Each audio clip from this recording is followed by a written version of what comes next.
Ce discours a été prononcé lors de la cérémonie de l'indépendance à Léopoldville le 30 juin 1960 par Patrice Lumumba, Premier ministre et ministre de la Défense nationale de la République du Congo.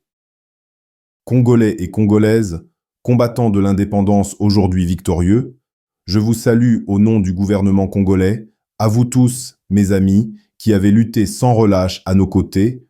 Je vous demande de faire de ce 30 juin 1960 une date illustre que vous garderez ineffaçablement gravée dans vos cœurs, une date dont vous enseignerez avec fierté la signification à vos enfants pour que ceux-ci, à leur tour, fassent connaître à leurs enfants l'histoire glorieuse de notre lutte pour la liberté. Car cette indépendance du Congo, si elle est proclamée aujourd'hui dans l'entente avec la Belgique, pays ami avec qui nous traitons d'égal à égal, nul Congolais digne de ce nom ne pourra jamais oublier cependant que c'est par la lutte qu'elle a été conquise.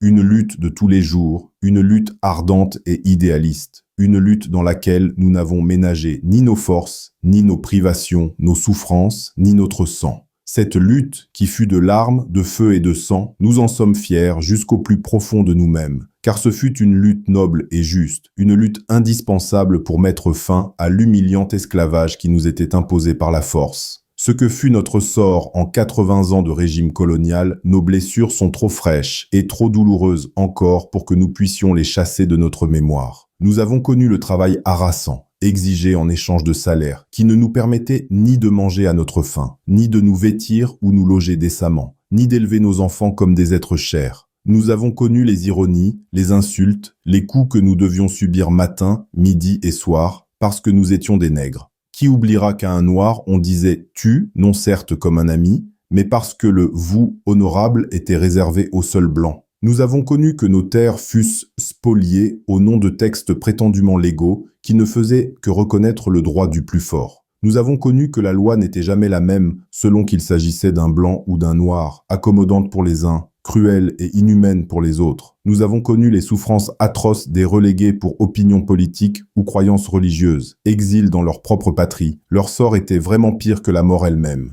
Nous avons connu qu'il y avait des maisons magnifiques pour les blancs et des paillotes croulantes, ni dans les magasins dits européens, qu'un noir voyageait à même la coque des péniches, au pied du blanc, dans sa cabine de luxe.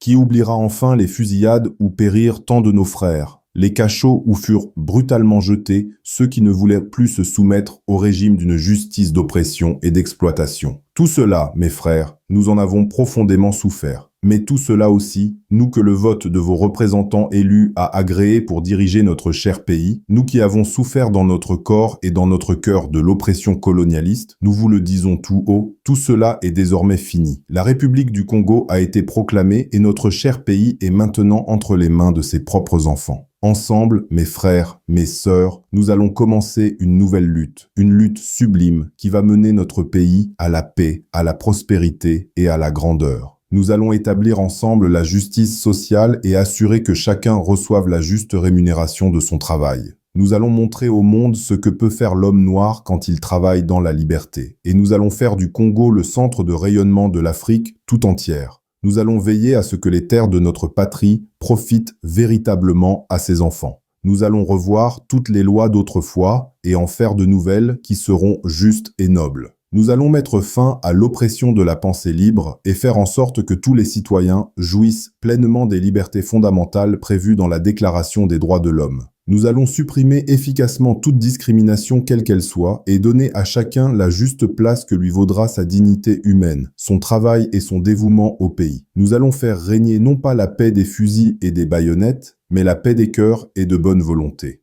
Et pour tout cela, chers compatriotes, soyez sûrs que nous pourrons compter non seulement sur nos forces énormes et nos richesses immenses, mais sur l'assistance de nombreux pays étrangers dont nous accepterons la collaboration chaque fois qu'elle sera loyale et ne cherchera pas à nous imposer une politique quelle qu'elle soit. Dans ce domaine, la Belgique qui, comprenant enfin le sens de l'histoire, n'a pas essayé de s'opposer à notre indépendance, est prête à nous accorder son aide et son amitié et un traité vient d'être signé dans ce sens entre nos deux pays égaux et indépendants. Cette coopération, j'en suis sûr, sera profitable aux deux pays. De notre côté, tout en restant vigilants, nous saurons respecter les engagements librement consentis. Ainsi, tant à l'intérieur qu'à l'extérieur, le Congo, notre chère République que mon gouvernement va créer, sera un pays riche, libre et prospère. Mais pour que nous arrivions sans retard à ce but, vous tous, législateurs et citoyens congolais, je vous demande de m'aider de toutes vos forces.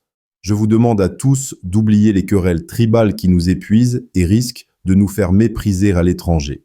Je demande à la minorité parlementaire d'aider mon gouvernement par une opposition constructive et de rester strictement dans les voies légales et démocratiques. Je vous demande à tous de ne reculer devant aucun sacrifice pour assurer la réussite de notre grandiose entreprise. Je vous demande enfin de respecter inconditionnellement la vie et les biens de vos concitoyens et des étrangers établis dans notre pays.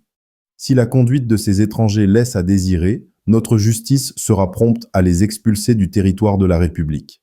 Si par contre leur conduite est bonne, il faut les laisser en paix, car eux aussi travaillent à la prospérité de notre pays. L'indépendance du Congo marque un pas vers la libération de tout le continent africain.